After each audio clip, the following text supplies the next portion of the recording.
Entonces, por lo tanto, ustedes para entender esto tenemos que hablar un poquito también de la parte externa. ¿De dónde vienen todas estas fibras, ¿no? ¿Qué hemos dicho? Que hay una diversidad de termo, propio, mecano y nociceptores, ¿no es cierto? Que van a estar llegando por medio de la raíz dorsal a la columna, al surco colateral y van a estar distribuyéndose a la sustancia gris. Dependiendo la sensación que sea, se va a distribuir a una adecuada lámina de Rexet.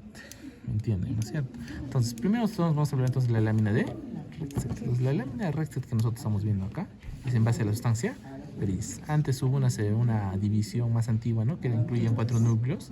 ¿Cuáles eran? Acá se ven, creo. No, este no se ve. Pero acá, a ver, acá sí se ve. ¿Cuál sería? Núcleo posteromarginal, sustancia gelatinosa rolando, núcleo propio y el núcleo dorsal de Clark. Así antes, antiguamente, ¿no es cierto? Pero ahora ya no. Entonces, en base a ese estudio de Rexet, que lo hizo en gatos, quiso dividir eso en 10 láminas, que tienen unas funciones un poco más específicas de las que se habló antes, ¿no?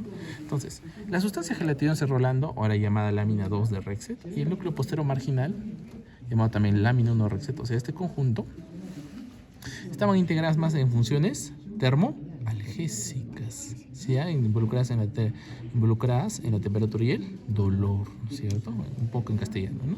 Y en la 3 y 4 en funciones exterorreceptivas, o sea, sensaciones que vienen de afuera, ¿no es cierto? Entonces, en total, 1, 2 y 3 y 4 vienen de exteroreceptivas. 5 y 6, propioceptivas. El 7, ahí tenemos que tener un capite, porque el 7 es donde se encuentra el núcleo dorsal de Clark, ¿no es cierto? Pueden encontrar otros libros, no sé si haya, creo que sí, creo que debe haber. Hay un libro que dice que está en el 6, pero solo si lo encuentran que dice que en el 6, yo les voy a hacer, ¿ya? Pero por lo menos lo que estamos hablando es el 7, ¿ya, chicos? Entonces, el núcleo dorsal de Clark es muy importante. ¿Por qué? Va a ser un punto de llegada de una vía o de un haz ascendente. ¿Cuál haz es? El haz es espinocerebeloso lateral. No existe ese. Dorsal. Ese tiene que ver con el núcleo dorsal de Clark. Y acá ustedes se hacen una pregunta. ¿Por qué el núcleo dorsal de Clark no aparece a nivel de acá? Acá, bueno, creo que es un poco también parte de la maqueta. Disculpar. Acá sí debería aparecer. Acá sí. Claro, el núcleo dorsal de Clark tiene segmentos medulares ya circunscritos. ¿Cuáles son?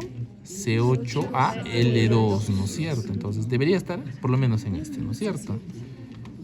También puede ser C7, ¿no? Si me muestras el libro que dice C7, yo normal. Si yo por lo menos digo C8, C7 no está tan lejos, así que válido también, ¿no? ¿Ya? Pero dependiendo del libro, ¿no? Porque cada libro tiene neuroanatomía, cada autor difiere a veces, ¿ya? Entonces C8AL2. Entonces, involucrado en alas espinocerebeloso dorsal.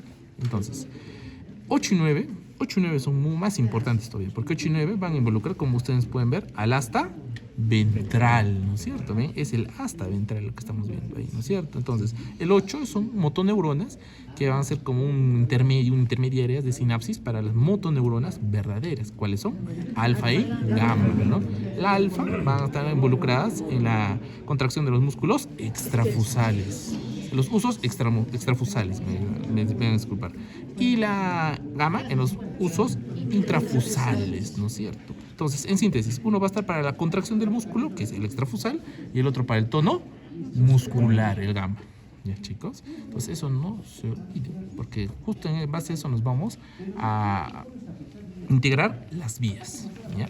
Entonces, como les dije, el 1 y el 2 están más relacionadas a funciones termoalgésicas. ¿Y qué vía está integrada en esa? ¿Cuál es la función de una de esas vías?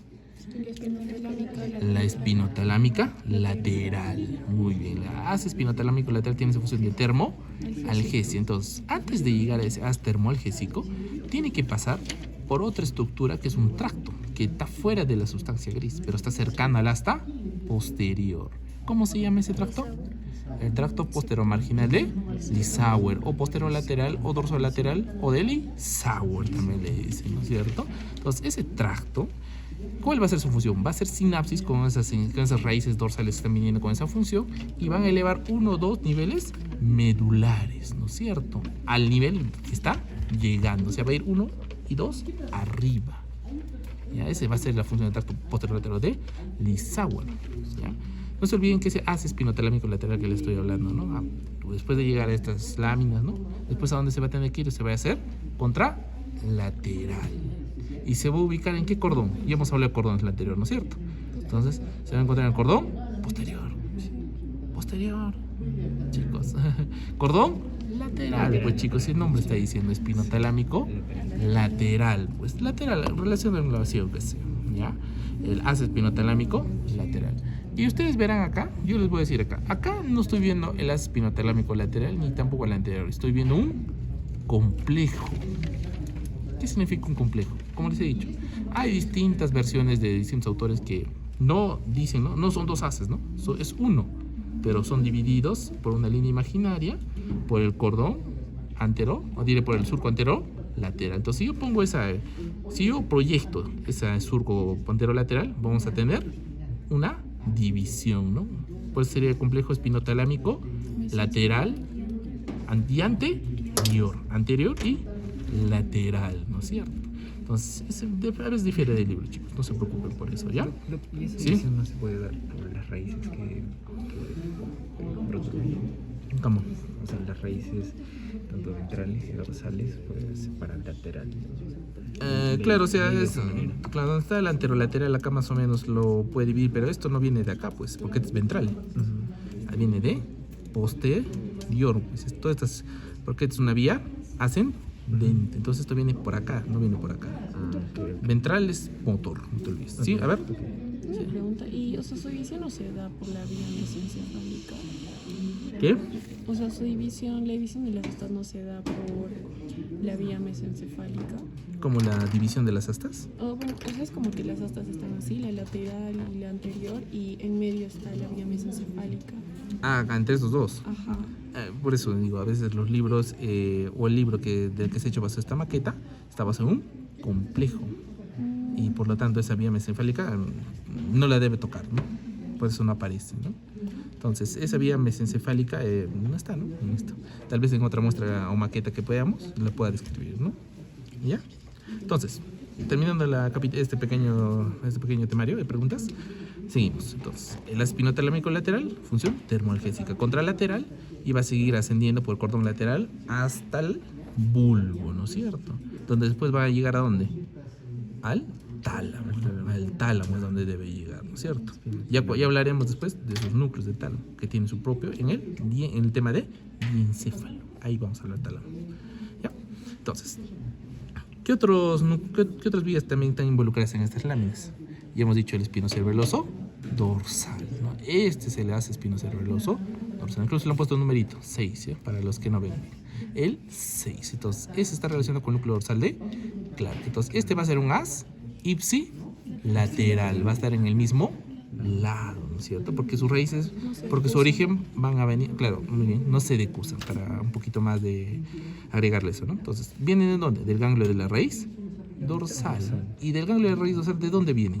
¿De qué receptores nerviosos vienen El estos? espinocerebeloso dorsal proviene de los suelos musculares y también del órgano teninoso de Golgi, que Muy es fibras bien. de tipo 1A y también de fibras de tipo 2, y el órgano teninoso de Golgi es fibras de tipo 1B. Muy bien, entonces es la respuesta. Porque el haz espinocerebeloso dorsal viene de esos receptores nerviosos, ¿no? No son mecanorreceptores, no son termorreceptores, son propioceptores, como está diciendo su compañera. El órgano tendinoso de Golgi y el uso muscular. Esas dos estructuras son muy importantes. De ahí vienen esas sensaciones a este haz. Porque este haz va a llevar con la función del haz de la propiocepción inconsciente. Si me ponen propiocepción, no vale, porque están separadas. ¿Cuál es la propiocepción consciente? El haz de Gol y el haz de Burdach, chicos. Entonces, ¿cómo yo me voy a evitar confundir yo para el examen? Porque cualquiera se confunde, ¿no? Entonces, mi manera de evitar confundirme, ¿cuál es? Entonces, recuerdan que este termina en el cerebelo. Entonces, como termina en el cerebelo, yo considero al cerebelo un órgano no tan elevado superiormente, claro, más inconsciente, ¿no? Como dicen, ¿no? En cambio, el cerebro es un órgano, ¿cómo digo? ¿Cómo diría? De unas funciones motores sensitivas superiores. Y por eso yo lo considero consciente, chicos, ¿ya? Entonces, después vamos a hablar de su trayectoria de todavía no se preocupen, pero quiero que lo diferencien así, aunque sea, ¿ya? De una manera, ¿ya? Entonces, el espino cerebeloso dorsal va a ascender y va a llegar ¿a dónde?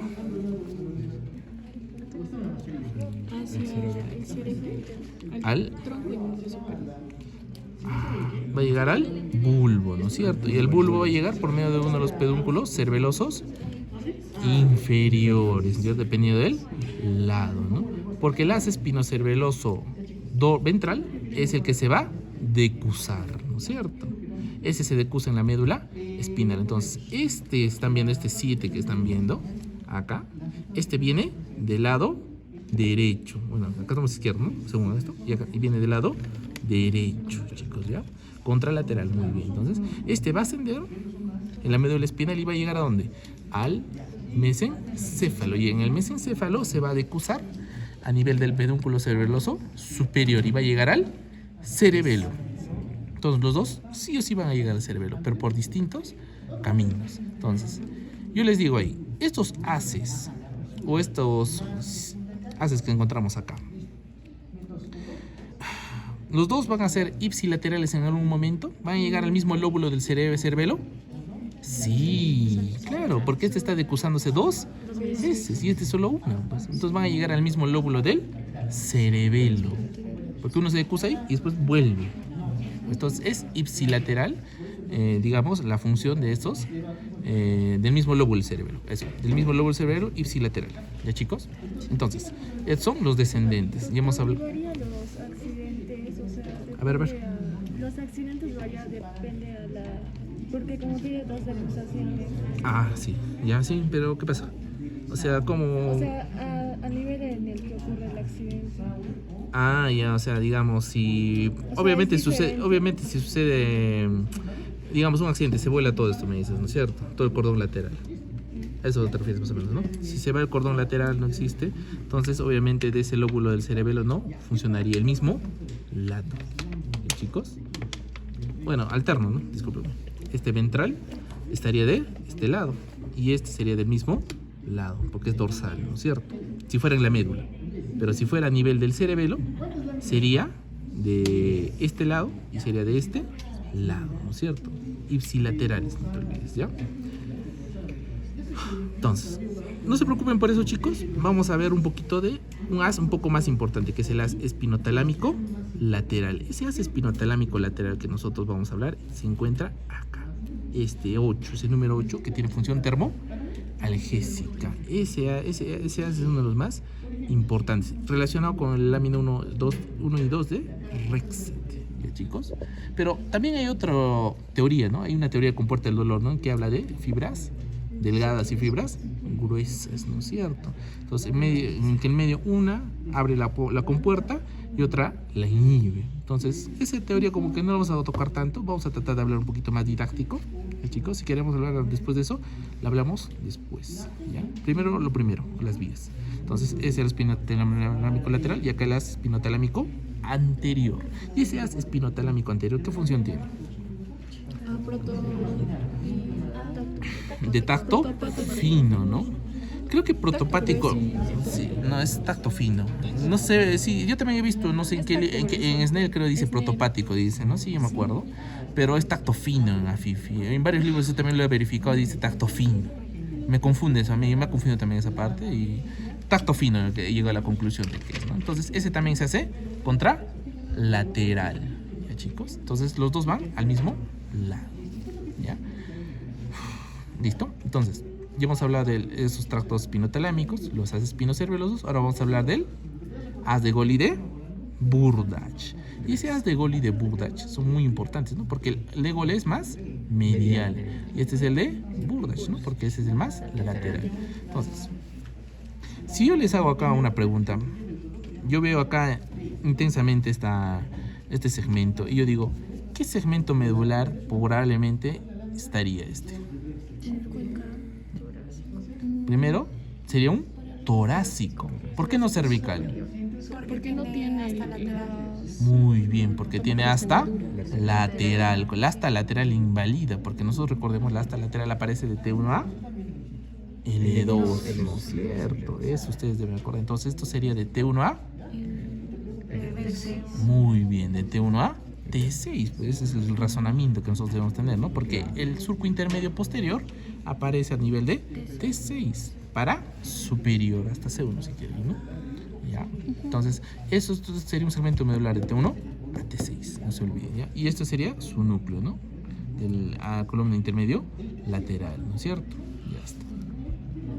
Listo. Entonces, ¿qué otras vías podemos encontrar por acá? Entonces, les dije, ¿no? Que está segmentado por cordón posterior, cordón lateral y cordón anterior, ¿no? Un repasito por si no entienden esa cosa, ¿no? Entonces, cordón posterior está delimitado por el surco medio posterior y el surco colateral. Entonces, este es un cordón posterior. Estos serían los dos ya, ¿no? Un cordón lateral está delimitado por surco colateral y el surco anterolateral. Y el cordón anterior por el fisura media anterior y el surco anterolateral, ¿no es cierto? Entonces, eso ustedes no se pueden olvidar porque para eso vamos a ser importante para las vías, chicos. Entonces, un repasito más. Entonces, ¿qué vías encontramos entonces en el cordón lateral? Entonces, así más o menos, ¿ya? Así.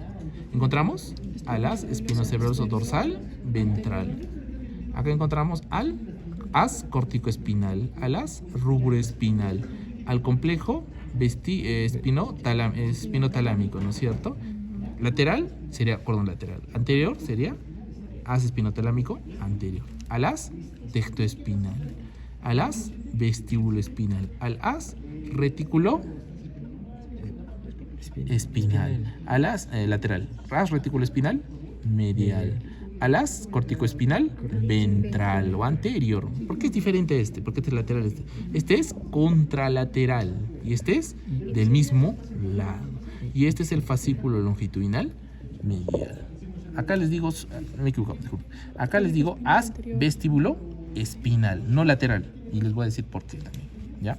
Entonces, continuando, entonces con esto un poquito, ya me he medido un poquito ahí solo para escribir eso. Entonces, con Agoli de Burdach, entonces esos van a tener la función de propiocepción consciente. Consciente, chicos. El as de propiocepción consciente. Entonces, como va a ser de propiocepción consciente, también va a tener función de sinestesia y también de tacto discriminativo, no es tacto fino, ¿eh? Y la discriminación entre dos puntos, eso es muy importante. Entonces, estos van a estar ascendiendo, van a llegar al bulbo y van a llegar ¿a dónde? Al núcleo, gracias al núcleo cuneiforme, donde van a hacer sinapsis y va a llegar ese nuevo soma neuronal, otro axón, ¿hacia dónde? Hacia el tálamo. Entonces, por medio de eso, ya antes se va a formar las fibras arciformes internas. Y las fibras arciformes internas van a decusar, van formando ¿quién? El menisco medial. Y el menisco medial va a hacer que esas fibras del lado derecho sean izquierdas, así como en la decusación piramidal. ¿Me entienden, no es cierto? Entonces hay una decusación motora y una decusación sensitiva. Entonces, esa decusación sensitiva obviamente va a llegar al tálamo y del tálamo se va a ir ¿a dónde? Hacia la corteza cerebral por medio del brazo posterior de la cápsula interna. ¿Qué parte del cerebro iría? La corteza cerebral. El giro poscentral, chicos. Por rolándico, si quieren decir. ¿En qué corteza? Parietal. La corteza parietal. Área sensitiva primaria. ¿Qué área más? Área de Broca 3, 1, 2. ¿Ya, chicos? Entonces, eso es importante que ustedes sepan de esta vía de Agoli de Burdach. Es diferente entonces al espinocerebeloso, muy diferente, ¿no es cierto? Porque tiene otro diferente trayecto. Ya está. Entonces, y hemos hablado de las vías ascendentes, creo que la mayoría, ¿no? Entonces, vamos a hablar un poquito ahora de las vías ascendentes. En las vías ascendentes tenemos una vía que es la base de todo, ¿no? De la patología, de la clínica, que es la vía piramidal, ¿no es cierto? ¿Y por qué le dicen piramidal? Porque proviene de las células gigantes de Best, ¿no? O de la capa piramidal. Por eso viene, por eso le dice que vía piramidal. ¿Qué corteza? Área precentral, giro prerolándico en la corteza frontal, chicos, ¿ya? Entonces de ahí viene y se dirige hacia donde, por el brazo posterior de la cápsula interna, hacia los pedúnculos cerebrales, no sin antes pasar por el talón, eso me olvidó, ¿no? Entonces pasa por los pedúnculos cerebrales, pasa por el mesencéfalo, bueno, ya está pasando por el mesencéfalo también igual, por el puente en la parte más ventral, después por el bulbo, y en el bulbo ¿qué va a pasar? Se va a decusar. Ahí puede llamarse vía piramidal, vía córtico-espinal, ahí normal puede ser llamado, pero cuando se decusa se va a dividir en 3 diferentes vías o haces. Primero, el más importante, ¿no? Que es el haz córtico-espinal lateral. Ese es el más importante, ¿ya? Y el otro es el haz córtico-espinal ventral o haz de Tuck. No, el haz de Barnes. Y el haz córtico-espinal lateral ipsilateral, o sea, que viene del mismo lado, chiquitito también, es el haz de Tuck. ¿Ya, chicos? Eso no se olviden, ¿ya? Entonces, ¿cuánto es el porcentaje de fibras que pasan al córtico-espinal lateral? ¿El 70 era? 85, 85, depende de eso, pero estamos, obviamente es mucho más del 75%, yo creo, ¿no? Entonces, un gran porcentaje de esas fibras pasan al córtico-espinal lateral. El 5% o el 10% se irá al haz córtico-espinal anterior. Y el haz córtico-espinal lateral ipsilateral será mucho menos, 1 o 2%, ¿no es cierto? Entonces, tengan en cuenta estos dos haces. Entonces, ¿cuál es la función, entonces, ya que hemos hablado del trayecto? ¿Cuál es la función del haz córtico-espinal lateral? Muy bien, sería el control del movimiento voluntario. ¿Qué más? El movimiento fino de los dedos, ¿no es cierto? También va a ser los movimientos más rápidos y con reflejos de las extremidades. Pero entonces, si yo voy a estar haciendo movimientos así, también facilitando movimientos extensores, ¿qué va a pasar? Va a tener alguien que me controlarme, ¿no? Entonces, ¿quién es el que va a estar controlando ese haz córtico-espinal? El haz rubroespinal. Entonces, ¿cuál sería su función del haz rubroespinal? Ya les he dado un poco de pistas, ¿no? La movida de los flexores. Claro, facilita la movilización de los músculos flexores y corrige los errores del haz córtico-espinal. Un ejemplo claro es, ¿no? Yo quiero estirar mi brazo con mi haz córtico-espinal, ¿no? Y tu compañero está ya. Entonces, para evitar que yo le golpee, ¿qué hago? Flexiono. ¿Quién hace eso? El rubroespinal. Acuérdense de esa manera didáctica ese haz, chicos, ¿ya? Acuérdense de esa manera. Puede preguntarse también, ¿no? Entonces, ese haz es muy importante. Y otra característica de este haz es que en la mayoría de los vertebrados se presenta como un gran haz. O sea, es bien grueso, bien presente, ¿no? Pero en cambio, en los humanos no lo es tanto. Es mínimo, ¿ya, chicos? No es tan importante. O eso se cree, ¿no? Según el libro, ¿no? Entonces, ¿cuál es el origen del haz rubroespinal? El núcleo rojo. El núcleo rojo. Los 2/3 magnocelulares del núcleo rojo. Es su población, porque hay también una población parvocelular, ¿no es cierto? Entonces, ese haz rubroespinal, primero, no va a ser ipsilateral, porque se va a decusar. Tiene una decusación previa en el es una decusación tegmental ventral. Y recién va a descender a esta posición en el cordón lateral, chicos. Entonces, esa posición que va a adoptar, entonces, si se dan cuenta, el córtico-espinal y el rubroespinal son contralaterales, ¿no es cierto? Córtico-espinal lateral, córtico-espinal lateral, son contralaterales, chicos, ¿no es cierto? Perfecto. Listo, entonces esos dos haces muy importantes que hemos hablado. Vamos a hablar un poquito de este haz, ¿no? El 11, que es el haz vestíbulo-espinal. ¿Y por qué no le digo lateral? ¿Por qué? Hay una pequeña crítica, ¿no? Pero, o sea, este es el haz vestíbulo-espinal lateral. Sí, yo sí sé, pero le digo vestíbulo-espinal. ¿Por qué? Porque este nivel que nosotros estamos viendo, el otro haz, que es el haz vestíbulo-espinal medial, no está, pero sí está. ¿A qué me refiero con eso? O sea, no está, pero sí está presente. O sea, significa que no está presente, pero sí está. O sea, no está en esta maqueta, pero sí está interiormente. Ahí les digo, ¿no? Entonces, es parte de otra vía. Entonces, ¿cuál es esa vía? El fascículo longitudinal medial. Entonces, este fascículo longitudinal medial que estamos viendo ahí va a ser parte de ese... el haz va a ser parte, ese haz vestíbulo-espinal medial va a ser parte del fascículo longitudinal medial. Entonces, vamos a hablar primero del haz vestíbulo-espinal. Así debería decirlo yo. Lateral le vamos a decir para recordarlos. Entonces, lateral, ¿cuál es la función del haz vestibular espinal? Facilitar el movimiento de los músculos extensores. Y también me va a ayudar en este movimiento, ¿no? El control de la postura. Control de la postura, chicos. Eso no se olviden, ¿ya? No se olviden ese gesto tampoco. ¿Ya? Y el fascículo longitudinal medial también está involucrado en eso, ¿no? Porque también va a llevar esas fibras, ¿no? Que les estoy diciendo del haz vestibular espinal medial. Y que va a ayudar en el control de la posición de la cabeza. Eso no se olviden, chicos, ¿ya? Entonces, ese es el que me va a ayudar en eso, ¿no? Entonces entonces las vestíbulo espinal medial van a ser del núcleo vestibular medial y el lateral del núcleo vestibular lateral, ¿ya? Hay más núcleos, ¿ya, chicos? Pero esos dos por lo menos, ¿ya? ¿Ya? Entonces, después de describir ese haz vestibulares espinales medios, vamos a encontrar a quiénes, al tecto espinal. ¿Y ustedes para qué creen que sirve el tecto espinal? Tono muscular. Sí, también es un haz extrapiramidal, ¿no? También tiene que ver con todo. Entonces ese haz pequeñito que ustedes están ahí, me lo van a leer, chicos, ¿ya? Como parece que la mayoría ya está un poquito cansadita, no le voy a decir ese más, ¿ya? Entonces ese lo voy a dejar ahí. Entonces acá tenemos el haz corticoespinal ipsilateral anterior, no se olviden, ipsilateral anterior, por si acaso, ¿ya?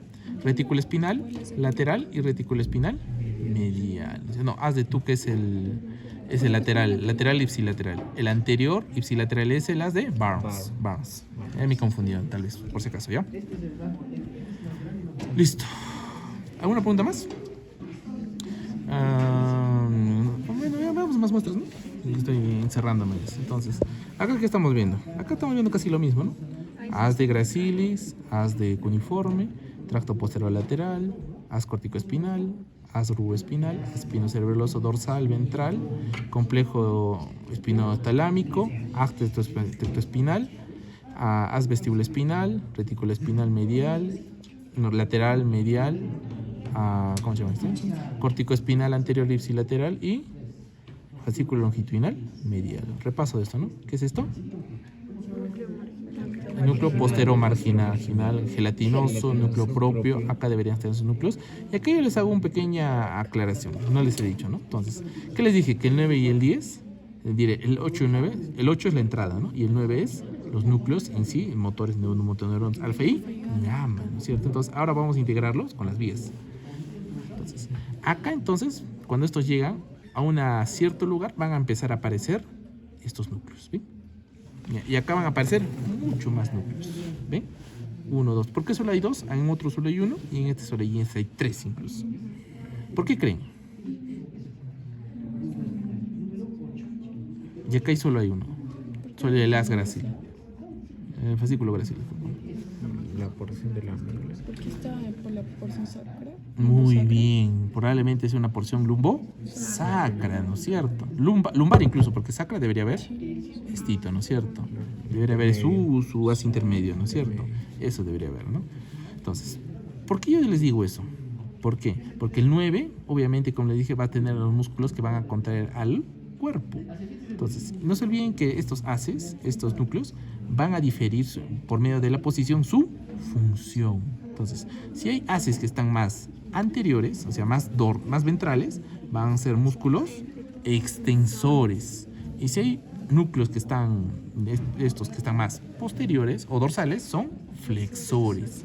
Si están más cerca a la línea media o a este corte sagital, son axiales. Y si están más lejos a esta línea media, son apendiculares. Entonces, ¿este núcleo tendrá un nombre? Sí. ¿Qué núcleo sería? Núcleo ventromedial. ¿Este núcleo qué sería? Núcleo ventrolateral. Y este sería un núcleo dorsolateral. ¿Y cuál sería la función del núcleo ventromedial? Facilitar a los músculos extensores axiales. Del ventrolateral. Extensores apendiculares, ¿no es cierto? Y los músculos flexores apendiculares, ¿no es cierto? Entonces, eso por favor, que se les quede claro, chicos. Entonces, yo lo que les dejo acá es esto: que esos núcleos vamos a encontrarlos así repartidos. ¿En base a qué? ¿Dónde vamos a encontrar por eso más núcleos? En los lugares donde hay más músculos. Entonces, estos van a aparecer ¿en dónde? Si es, ya me han dicho apendiculares. A nivel cervical, pues chicos, ¿no? A nivel del plexo braquial. Y a nivel del plexo lumbar, pues. Lumbar, porque ahí vamos a encontrar ¿a quién? Al miembro inferior. También es lumbosacro puede ser, ¿no? Pero lumbar más que todo, ¿ya? Entonces, entonces vamos a encontrar en esa zona. Porque los mediales son axiales, pues, ¿no es cierto? Ya estamos diciendo, ¿no? Entonces, no se olviden ese detalle. Entonces, yo lo que te digo, entonces, este ascórtico espinal va a llegar, entonces, ¿a dónde? Al 9, a estas zonas, y después va a salir por las raíces anteriores o ventrales, como forma motora. Ya está. Claro, en este hay mucho más todavía, ¿no? Mucho más grueso todo eso, ¿no? Entonces, esto tómenlo como una representación didáctica, chicos. No es que este esté dentro de este, sino esto forma parte de esto nomás, ¿no? Y estos son núcleos pequeños nomás, ¿ya? No es que esté dentro, ¿ya? El núcleo está de claro, no se olviden, ¿ya? ¿Alguna pregunta más, chicos, de esto? Creo que podemos entrar a otra. Vamos a ver cómo les puedo preguntar acá, a ver. ¿Tienen una aguja? Una agujita quiero. Porque esto no lo puedo apuñalar. El estilete es muy grande. A ver, ya, con estilete será. Sí, no hay. Sí. Ya, hay una agujita, perfecto. Entonces, ¿qué lado estamos viendo? ¿Qué cara? También. Anterior, ¿no? Muy probablemente sea la cara anterior, ¿no? Porque estamos viendo ahí la fisura y también estamos viendo la arteria espinal anterior, ¿no es cierto? Sería una cara anterior. Entonces, si es una cara anterior, diferenciar haces va a ser un poco difícil, ¿no? Por como estamos viendo en esta zona, ¿no es cierto? Pero yo les puedo poner esto y preguntarles ¿qué haces ascendentes encuentro? ¿Cuántos ascendentes encuentro ahí? Y ustedes lo único que tienen que hacer, ¿qué es? Verificar si es anterior o posterior. ¿Y qué haces ascendentes encuentro ahí? De gol y de borda. Es una cara anterior. Cervicoespinal. ¿Cómo cervicoespinal? Espinotalámico anterior. Y lateral. ¿Y Lateral. el as? ¿Qué? Pero sí, lateral. ¿Qué dije? ¿Ascendentes, creo? Ascendentes. Descendentes mejor. Descendentes más fácil, ¿no? Vestibulares, reticulares, el fascículo longitudinal medial mismo, tecto espinal. Entonces, esas cositas, entonces puedo preguntarles. Entonces, si yo les pongo en el posterior, ya muy regalado, ¿no? Si le pongo acá, fácil y uniforme nomás, ¿no es cierto? Nada más. Entonces, si yo les pongo lateral y les digo, hay una vía que se encuentra en lo señalado que está encargada de la termolgesia. Entonces, ahí ustedes lo único que tienen que poner que es lateral. Entonces, muy específico tal vez, ¿no? Debe ser un poquito más, menos detallado, ¿no? Entonces, así, más o menos, lo que les puedo preguntar interna relacionado a esta configuración externa, porque no hay otra manera, pues, ¿no? Porque no les puedo preguntar acá adentro, ¿no? Y acá la han manchado todavía, doctores, como para preguntarles. No. Es que no se ve. Si yo no veo tan bien, no voy a confiar que ustedes lo vean tan bien, pues, ¿no? Si los pongo por los laditos, y ahí sí puedo preguntar algo, ¿no? Bien, chicos. Listo. Hay que traer otra muestrita, creo. Sí, otra maquetita, creo. Para ver. Sí, porque está ascendente. Se decía con razón, ¿por qué está rojo? ¿Por qué está azul? Espino Olivar, me van a disculpar, chicos. ¿Ya? Y se dan cuenta acá, chicos, lo hicieron un poquito más detallado, ¿no? ¿Ya? No le pongo. Entonces, acá encontramos un nivel torácico cervical, ¿no? Lo más probable, ¿no? Probablemente sea un más cervical, ¿no? Porque acá no encontramos tanto el as intermedio, o el asta, ¿no? No encontramos esta astita acá, ¿no? Entonces, esto probablemente sea un nivel cervical, porque también estamos viendo el surco intermedio posterior, surco colateral, ¿cierto? Y acá estamos viendo un poquito del tracto posterior lateral del Sauer, que están viendo ahí el cuadrito, ¿no? Y acá está bien delimitado todas las láminas de Rexet. Incluso ahí te están poniendo el 9, mira, el 9 y el 9. Entonces acá este sería el núcleo intermedial. Este sería el núcleo ventrolateral. Este sería posterolateral y este sería dorsolateral, ¿no es cierto? retropostero. Ah, tenía un nombre así, me he olvidado ya. Ajá, sí, exacto. Retroposterolateral era este. Ajá, retroposterolateral, ¿ya? Entonces, todo este nivel que está apareciendo es por el nivel cervical, por el plexo braquial. Eso es lo que ustedes no deben olvidarse. ¿Ya? Entonces, acá, ven este gigante que están acá. Ese probablemente sea ¿quién? El haz corticoespinal lateral. ¿Y por qué lo pusieron 7.1, 7.2, 7.3, 7.4? ¿Por qué creen? ¿Se dan una idea? ¿O se la inventaron, chicos? ¿Piensan? ¿Saben por qué? Ah, entonces no se han puesto a pensar ustedes que cuando las fibras vienen de una sección, de un lugar, tienen un orden, porque no podría ir todo desordenado. Entonces, las fibras que vienen del lado del miembro inferior, del miembro superior, van a estar yendo de medial a lateral. Entonces, esta es una distribución somatotópica del haz corticoespinal.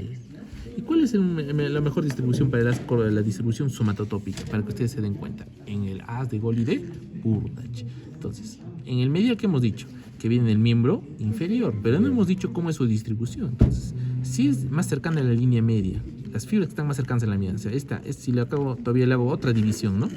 Serían las fibras sacras, las fibras lumbares, las fibras torácicas y las fibras cervicales.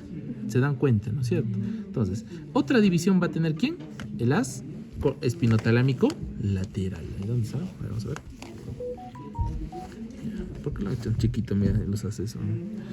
Ya. Entonces, haz corticoespinal y ese es el rubro espinal. Este debería ser el haz espinotalámico lateral. Un ratito más chiquera. 10, 15. Sí, está bien. Es que no han puesto para el espino cerebeloso dorsal ni el ventral. Generalmente me ubico con ellos, ¿no?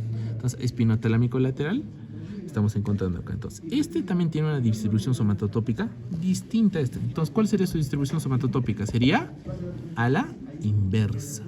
Las partes sacras estarían por acá y las partes cervicales estarían ahí, ¿no es cierto? Esa es la diferencia con la distribución somatotópica de las de Gol y de Burdach, chicos. Entonces, eso es un poco más difícil que les pregunte, solo es para que lo conozcan. No vean que todos en un lado lo mismo, sea de cervical, sea de medial a lateral, sacra, cervical. No, en el espinotalámico es distinto. Y en el espinotalámico, peor aún. ¿Chicos? Entonces, ¿qué acá también estoy viendo? Entonces, miren, ven, acá ven una pequeña astita, ¿no? Es el asta intermedio lateral. ¿Cierto? Acá estamos viendo un poquito del haz de Lissauer. Acá estamos viendo núcleo postero marginal.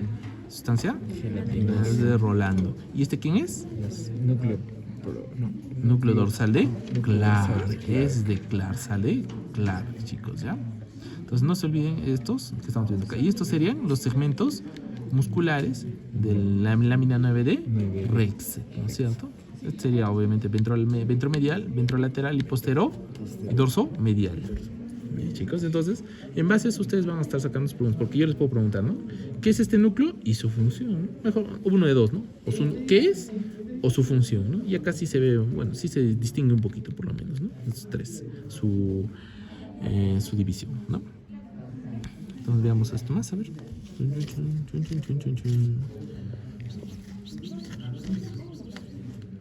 Ya, entonces, acá que estamos viendo los cordones posteriores, ¿no? Probablemente sean las grácil, ¿no es cierto? Porque se va a presentar en todo, ¿no? Y acá estamos viendo todo esto que le han puesto es la sustancia gelatinosa de Rolando. Y esto es el núcleo propio. Este núcleo dorsal de Clark, ¿no es cierto? Esta es la lámina 9 de Rexet. Y acá te voy a hacer una capita también.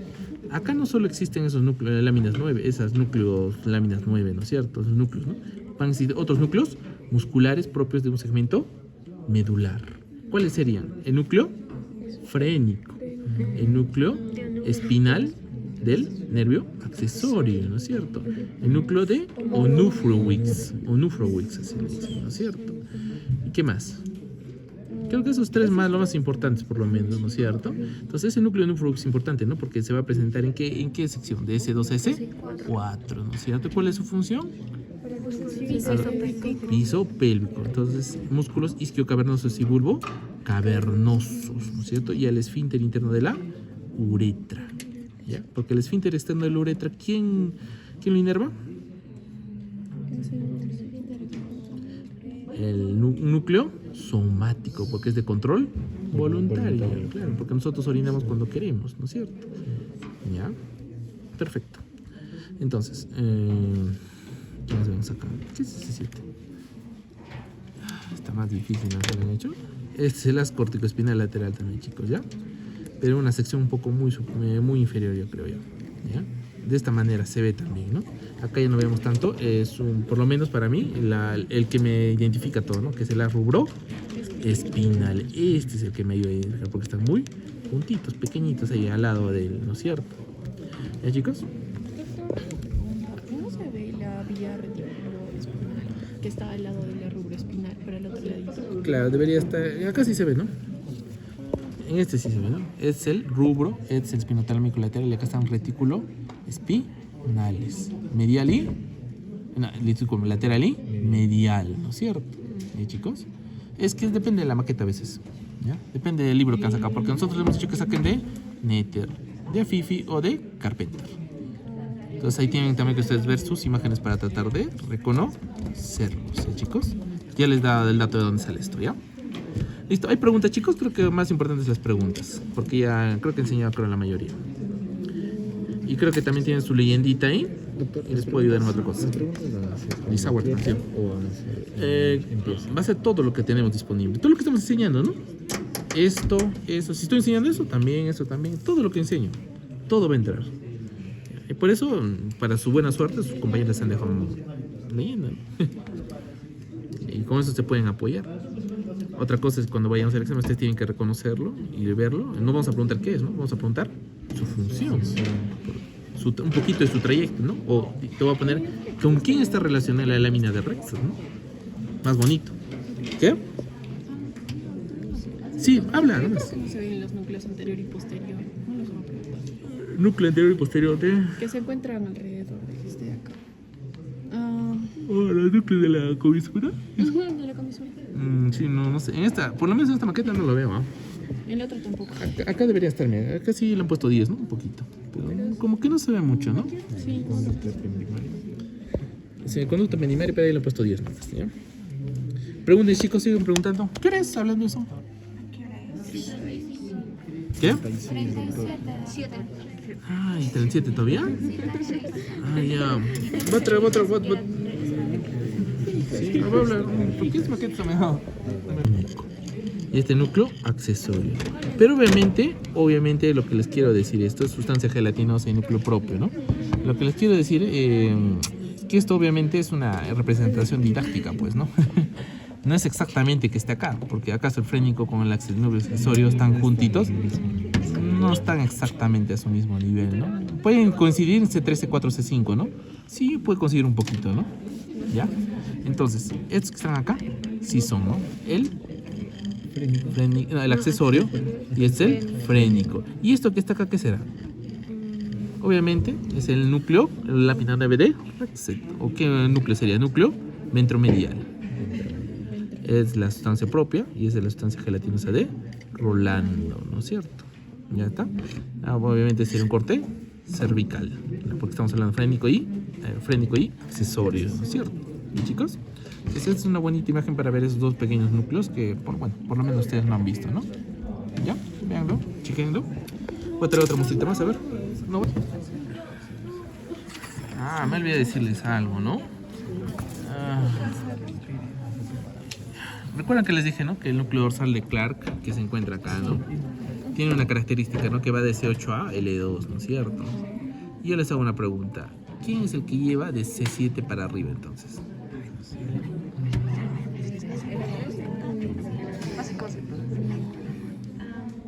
¿Se han preguntado? ¿El uniforme? Sí, agrégale algo más. Los que son arriba de torácico 8 se dirigen por medio de lo que es el fascículo cuniforme y llegan a lo que es el núcleo cuniforme del accesorio. Muy bien. Esa diferencia que tú has dado es muy importante. Porque ese es el origen de ese núcleo cuniforme. La llegada a ese núcleo cuniforme accesorio. Y después va a llegar ¿a dónde? Por las fibras arqueadas externas. ¿A dónde? Al pedúnculo cerebroso inferior al cerebelo, ¿no es cierto? ¿ya? Entonces no se olviden de ese detalle que ha dicho su compañera, que de C7 para arriba se van al núcleo, al fascículo cuneiforme. Y del L2 para abajo, Las fibras se van a dirigir hacia lo que es el segmento de lumbardos. O sea, van a ascender y se dirigen directamente al segmento de lumbardos. muy bien. Entonces, ya leo bien esa parte. Entonces, está bien, está bien. Entonces, no se olviden esos detalles, chicos, en base, porque ustedes dicen C8, L2 y C7 para arriba, ¿quién? Justamente ahí está la explicación, ¿no? Y de L2 para abajo también está la explicación que está dando su compañera, ¿no? Entonces, acá está un poquito más fácil, ¿no? Está más didáctico para mí. Pero acá estamos viendo al... ¿Quién es este? A ver, repaso. 2. Muy bien, tracto posterolateral de Lisao. ¿Quién es 1?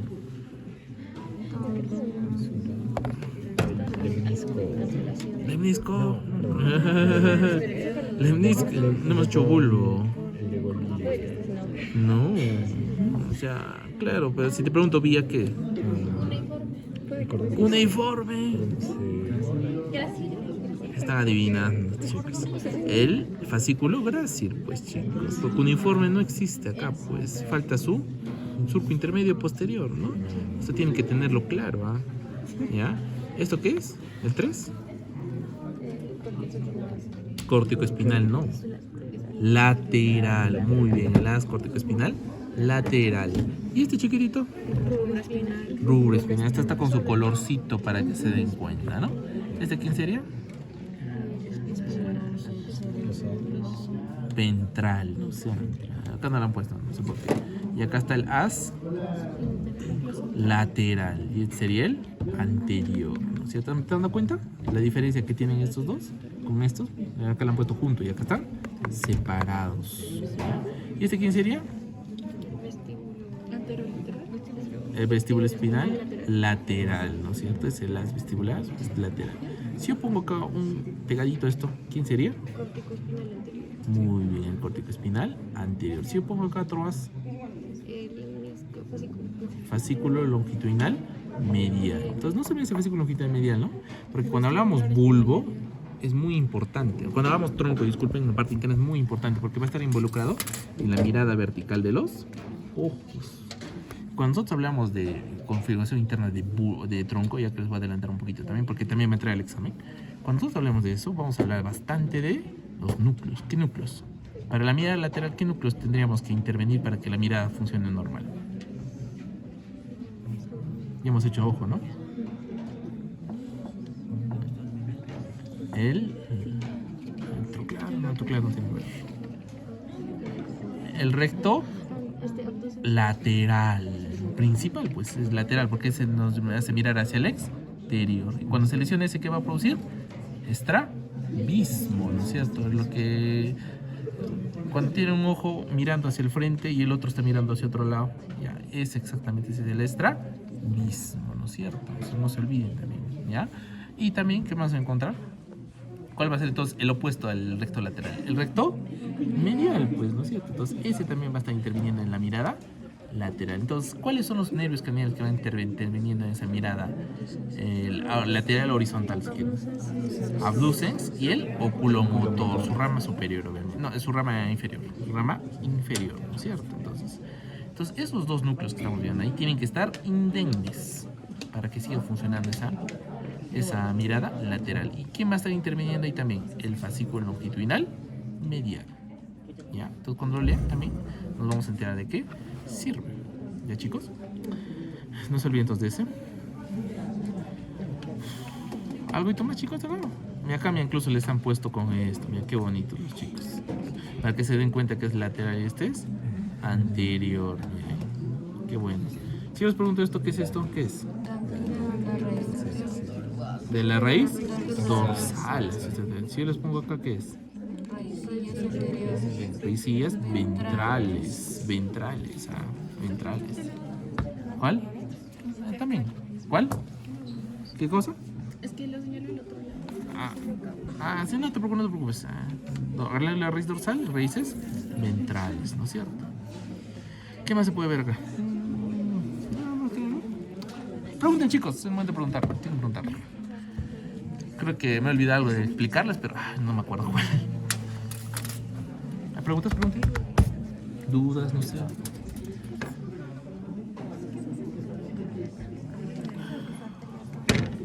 ¿What? ¿De qué? ¿Arterias? Un poquito difícil. Pero si yo les digo esta arteria va ahí y va a llegar acá y es anastomosa, ¿qué arteria sería? Radiculares. Sí, puede ser radiculares, pero las radiculares se encuentran acá, cerca de la raíz dorsal. Esas serían arterias anastomóticas, que es de la arteria espinal anterior con la arteria espinal posterior. Esas serían, se forman como una corona incluso. ¿Ya? Otra preguntita, chicos. Vamos, pregunten en el momento. Se me olvidó algo, pero no me acuerdo. ¿Qué porción pueden preguntar? De la que tiene el intermedio. Mía, fíjate, ¿qué nivel sirve? ¿Nivel medular crees que sepas? Vas a los tips que te he dado. ¿Cómo que no? Entonces, tú por no ver el surco intermedio posterior, obviamente debes descartar que no es obviamente de T6 para arriba. No estás viendo el surco intermedio, no estás viendo el asta intermedio lateral. Por ende, entonces no va a ser hasta L2. Obviamente tampoco va a ser S2 ni S4. Entonces, ¿qué sería? Puede ser L2 hasta S1. Esa sería tu lógica, ¿no? ¿Ya? Obviamente, como estoy viendo esto chancho, ¿ven? Medio gordo, medio gordito. Obviamente ahí debe tener bastantes núcleos de la lámina 9 de Rexet. Entonces, como son bastantes núcleos de la lámina de Rexet, ¿qué lugar crees que sea? ¿Qué? Lumbar. Ya, lumbar, claro, pero ¿de qué L1 L1? Del L2 no, L3A, por lo menos A, S1 por lo menos, ¿no es cierto? L3 a S1, ¿no es cierto? Porque el nervio ciático, ¿quién lo forma? ¿Ya se acuerdan? Chicos, han hecho miembro inferior. ¿Puede ser posible?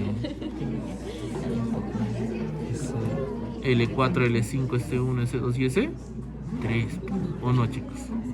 5 raíces tiene el nervio ciático. Están volando.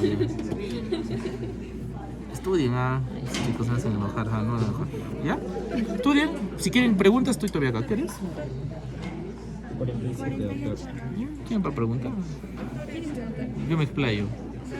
Creo que no es separado de la lámina. No, en dos. Pero acá ya está separado. Disculpa. Es que tu compañera justo me ha preguntado. Pregunta. Sí, no hay problema. Acá vamos. Si no han entendido, ya a tu lado. Ya que tú has preguntado, lo va a hacer para tu lado. Entonces, estamos viendo la lámina 9 de Rexet, ¿no? La lámina de Rexet hemos dicho. Vamos a hacerlo en base así, ¿ya? Acá hay un corte sagital, un corte o línea media. Y acá tenemos un corte coronal. ¿Ya? Un corte coronal, ¿no? Entonces, que va a estar partiendo así. Entonces, ubícate así, vamos a dejarlo así. ¿Ya? Entonces, vemos esta lámina. Entonces, esta lámina está más cerca a la línea media y parece ser también más cerca hacia la porción ventral. Entonces, sería un núcleo ventromedial. Este también está más cerca ¿a dónde? A la porción más anterior. Entonces el núcleo ventral, pero está más lejos de la línea media. Entonces el núcleo ventrolateral. Y este está más cerca a la línea coronal, esa línea coronal, ¿no? Entonces sería un núcleo dorso. Pero como está más lejos de la línea media, sería un núcleo dorso lateral. Entonces, ¿cuáles serían las funciones? ¿Qué hemos dicho? Mientras más anterior es más extensor. Mientras más dorsal es más flexor. Mientras más lateral es más apendicular. Y si es más medial es más axial. Axial me refiero a los músculos del tronco, ¿no es cierto? De la cabeza, todo lo que tú quieras, eso, ¿no?